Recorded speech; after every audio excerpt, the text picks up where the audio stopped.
Kaley and Paul, welcome to the pod. Thanks for having us, Dan. Yeah, great to be here, Dan. So before I start, I want to go ahead and read your bios. Kaley, I'll start with you.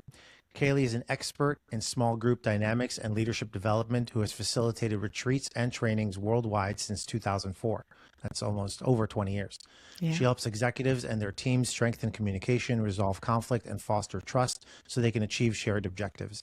Her approach blends strategic insight and deep work on relationships, enabling lasting impact at both the organizational and personal level. Again, welcome, Kaley. Thanks. And Paul Warner is a seasoned facilitator and coach who works with executive teams, YPO forums, and families to foster transparency, trust, and authentic connection. Blending experiential retreats, group workshops, and one-on-one coaching, he helps participants navigate difficult conversations, deepen relationships, and unlock shared purpose. With lifelong exposure to the world of leadership and self-reflection, Paul brings warmth, clarity, and a steady hand to help groups and individuals transition toward greater awareness and alignment. Welcome again, Paul. Yeah, thank you. So let's let the cat out of the bag. You are brother and sister. Siblings. And I want to first talk about what it's like being in the same industry. We'll talk about your dad in a second since you're almost second generation. But I want to start by understanding what's the sibling dynamic like. And Paul, why don't you start? I'm really lucky to have Kaley as an older sister, one, to be a mentor in this space, also a colleague. Often I'll phrase it that we work alone on a lot of the events that we do, so call ourselves a loosely knit network, even though we have our own individual practices. So to be able to have a sibling that I can connect with, talk about different events, get her feedback. As she mentioned earlier, as we were kind of chatting earlier, we went for a walk on Sunday to catch up as humans, but then also can weave in work dynamics. I also have a 13-month-old at home, and Kaley has been above and beyond. As I see you here, Kaley, you've just been so awesome, and how you showed up for me, Haley, and Aubrey. So to be able to blend my personal life and work life together is really a dream, something I wasn't sure that I wanted until I got here and realized how sweet it is that we can really share these two paths together. Awesome. So Kaley, same question, but I'm going to add to that a second question. Have you ever worked together? Have you ever facilitated something together? I would echo all of Paul's sentiments that it's such a treat when I get to refer work to Paul. I always say to the groups some version of, I recognize that I'm extremely biased, but I really think that he's superb. So check my own nepotism, if you will, but I think that I hold Paul to a higher standard than other facilitators, and that's quite fun. As I think about working together, Paul, it's been a minute that you and I used to facilitate a little bit more together, but it hasn't been in recent days. So Paul, obviously your dad has been a guiding light in the world of facilitation. One could argue he may have been, he's the godfather of facilitation. Walk us through how to be in a second generation family that does facilitation. Well, it actually starts back when I was a teenager, and candidly, kind of 0 to 14, when he was running a computer software company, we had more of a strained relationship. He was traveling a lot, was on the road. I was a little bit of a mama's boy and was kind of shy, having to ask my younger sister to ask a waiter or waitress for more water or ketchup at a restaurant. But then during his transition, when he switched to becoming a facilitator and coach full-time, he and another man named Tom Pittner wrote a program called Becoming a Man, really addressing the rite of passage from adolescence into early adulthood. And that's where we really started to connect. And so that was the on-ramp into this work. As you mentioned, I've always kind of seen him as the godfather of this space, and not only in this space, but also as a dad, adding another layer of a shadow. So that the challenge of stepping up to follow in his footsteps was difficult, but he did a really nice job of laying out breadcrumb trails, saying, hey, why don't you carry my bag for this event? I need a guy to come and play a role for this corporate event. Or please join me for this YPO forum retreat, as I really think that your youthful energy could be something that would really help the energy and vibe of this forum. So he gave me opportunities to get a taste, to start to feel it out, to be in the room with him. And then the second thing I think he did really well was he pointed me towards other phenomenal resources on my site to say that part of my experience is I got to shadow the best of the best, one other person being on this call here.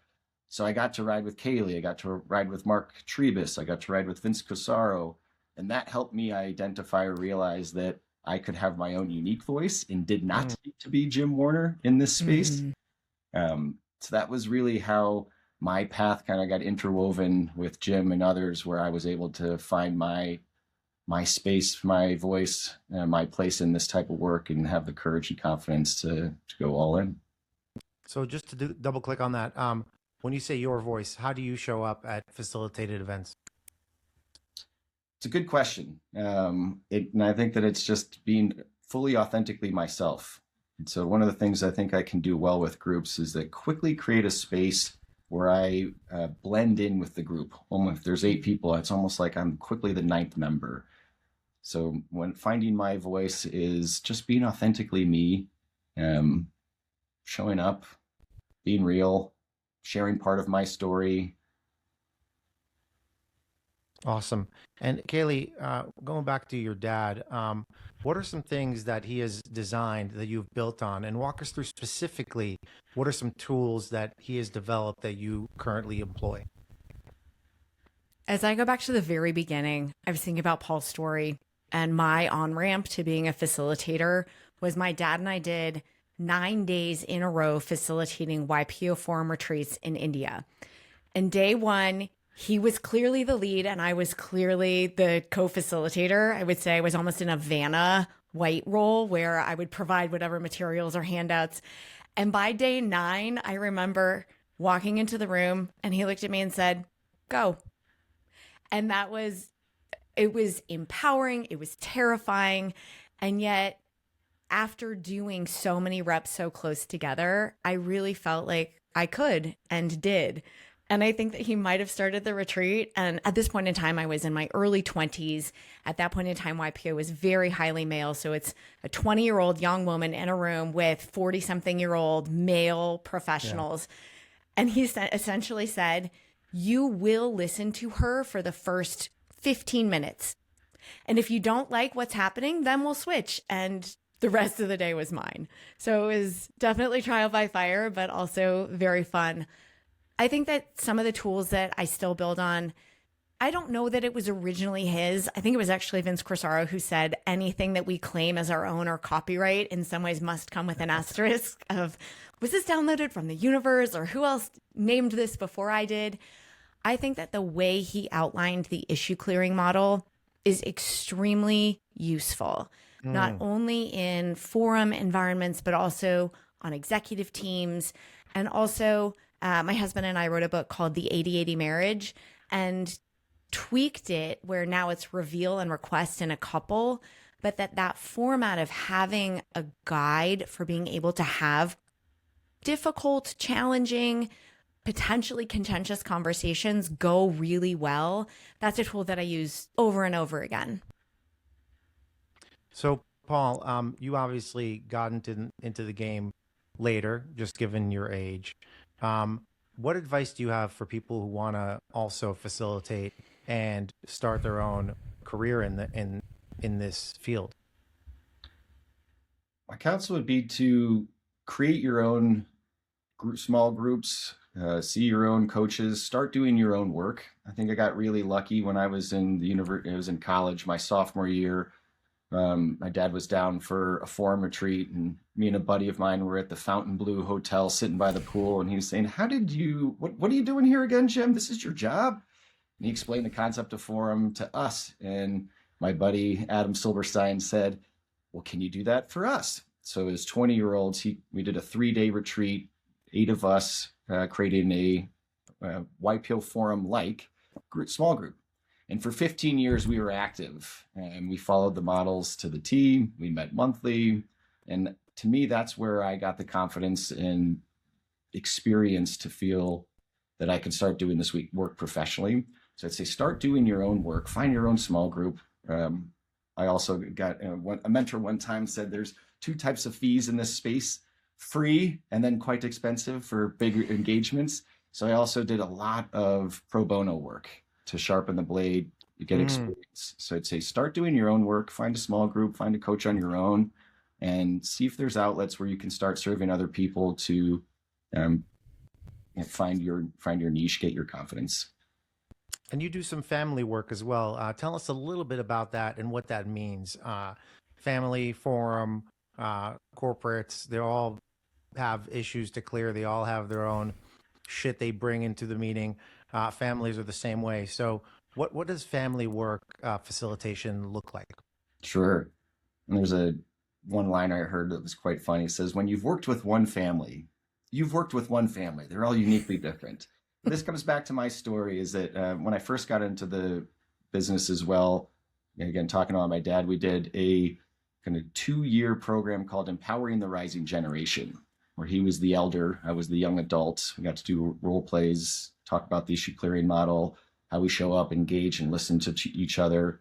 And so that's really a sweet spot of mine. I really love this idea of adolescence into early adulthood, evolving family dynamics as parents also become empty nesters. And after doing a lot of work with forum dynamics, saw that there's so many areas where there can be overlap.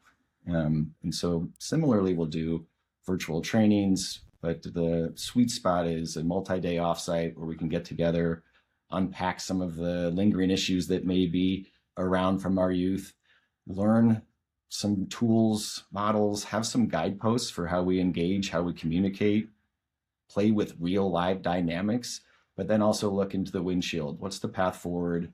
What values guide our steps? How can we utilize some of these tools so that we can really define an adult to adult relationship? So shifting from that adolescence to early adulthood, and what does it look like for adult to adult? And it's funny, also, people will ask us and say, wow, your father's a facilitator, your older sister, and your dinner tables must be just so dynamic and wonderful and really curious. And we're like normal families. We're like plumbers who have leaky pipes at home. We fall into drama. We have to practice what we preach. So we have live learnings as we go that is really fun to be able to capture that and translate how we can share that with other families. Awesome. Yeah, I have so many more questions on that, but Kaley, I want to go back to you. You're known as one of the best facilitators according to your peers. Why do you think that is? That's such a compliment, and it feels like such a challenging question to field. Hopefully it's because I keep doing my own work, that I really agree with what Paul said a few minutes ago around if you want to get into this field, start doing your own work. And I would say what keeps me sharp is never ceasing to do my own work. I tell every potential coaching client that engages with me at any point in time, I have a coach and a therapist, and sometimes both at the same time, that I have my own forum, that I always want to be engaging and learning. I think that if at any point in time I'm hearing myself say something where it's like, oh, this is the point where I press play and I say the thing and then I tell the joke and then the room laughs, that to me says I've stopped growing, and I work to never get to the point where I stop growing. So I'm fascinated by the tools facilitators use. Can you tell us about some of the tools you've developed and why they're your favorite? Much of my toolkit is built on other people's tools.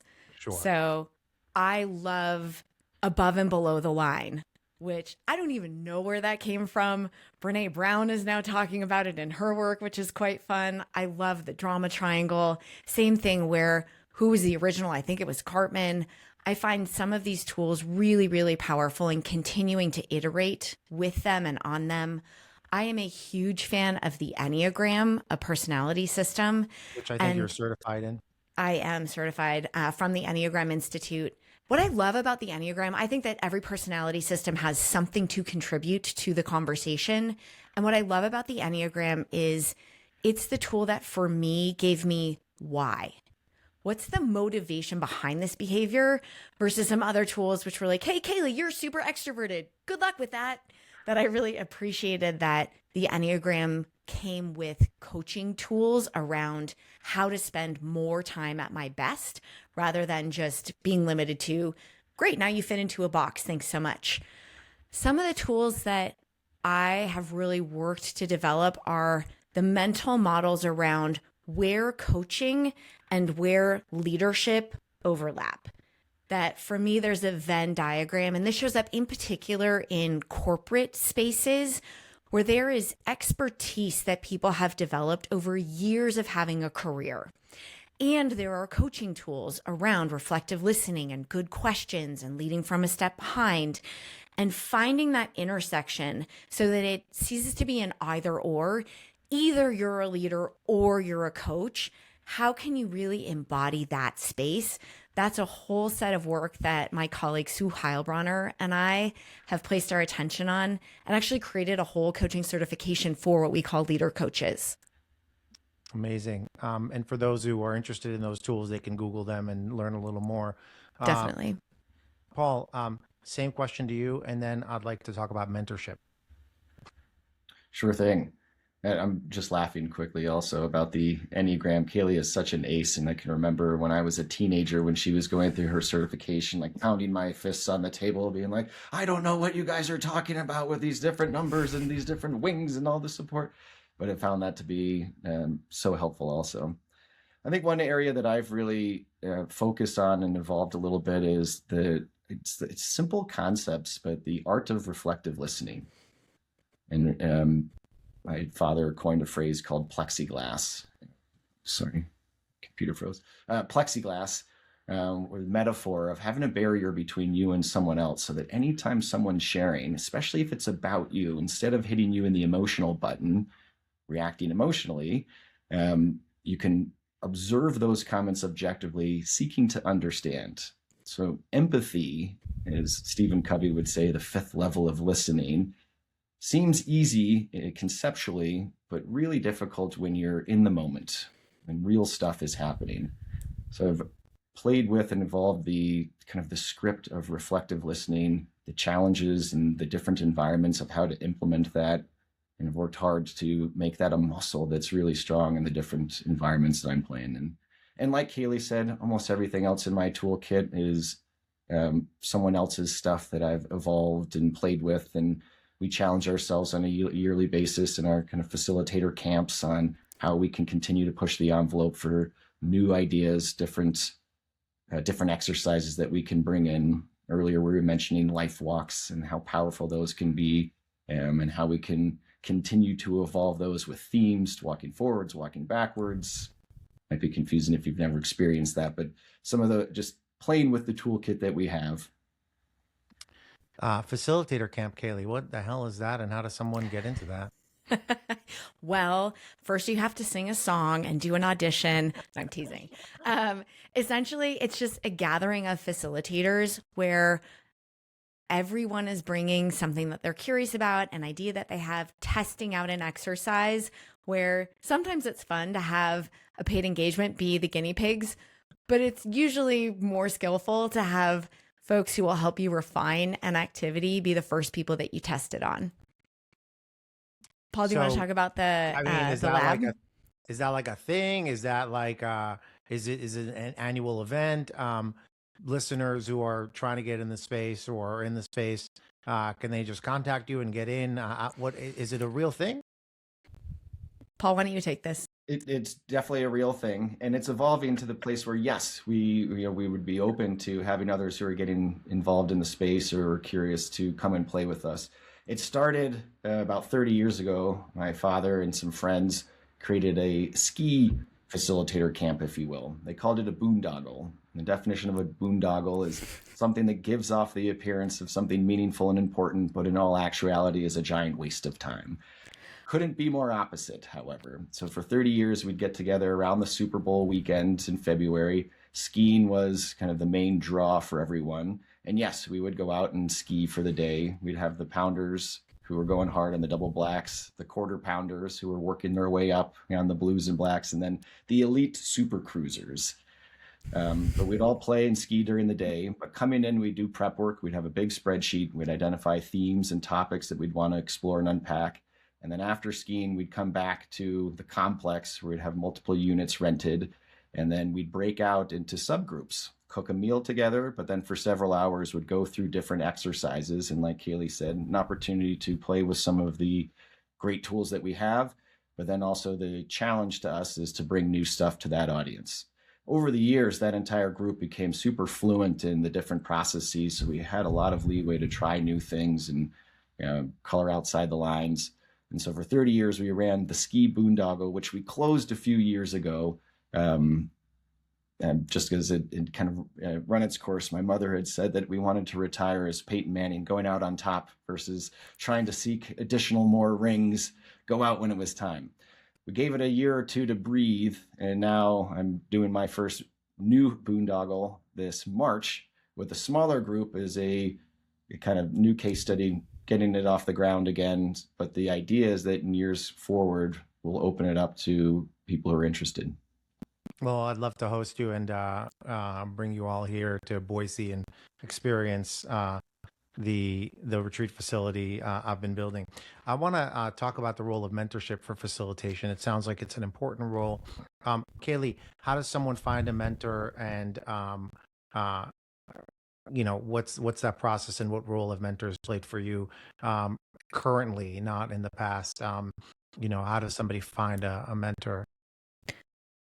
It sounds in some ways flippant, but the best way I think to find a mentor is to ask them whether they are willing to be your mentor.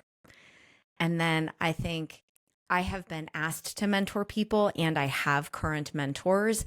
And what I think is part of the arrangement is doing your homework and being prepared. That as I seek out mentors, which, by the way, several of mine at this moment in time are younger than I am, and I find that just delightful, is to come with them with a question or with an idea or with a book that I've read, so that when I engage with them, I'm showing them the respect of having done something prior to be ready and tee up the conversation. I find it the same when someone comes to me and says, hey, are you willing to invest in me? Are you willing to be on my personal board of directors?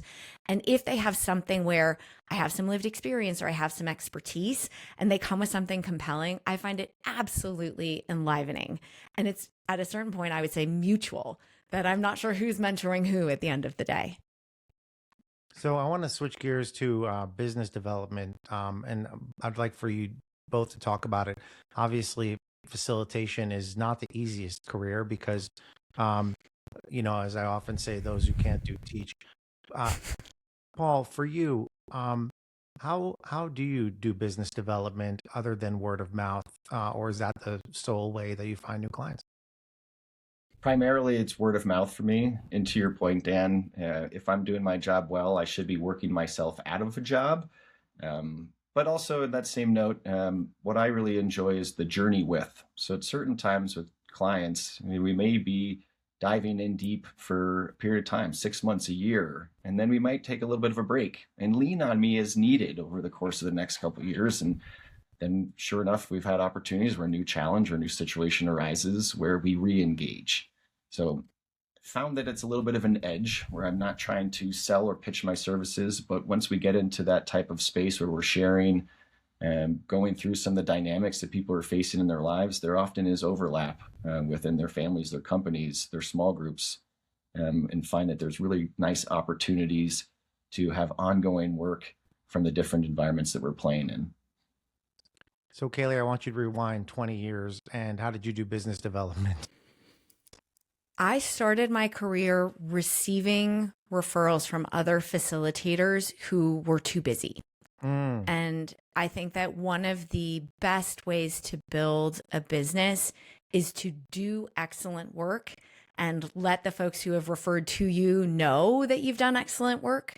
So if I were 20 years ago, I would, to Paul's point, carry the bag of a facilitator so that when they got an inquiry for a date that they weren't available, I was top of mind for them. And Paul, I want you to just kind of build off of that and talk to me a little bit about how do you choose who to refer to? I mean, I feel like I've done many of these episodes now, and I feel like it's a bit of an inner circle. So how can somebody develop trust so that you refer them to them?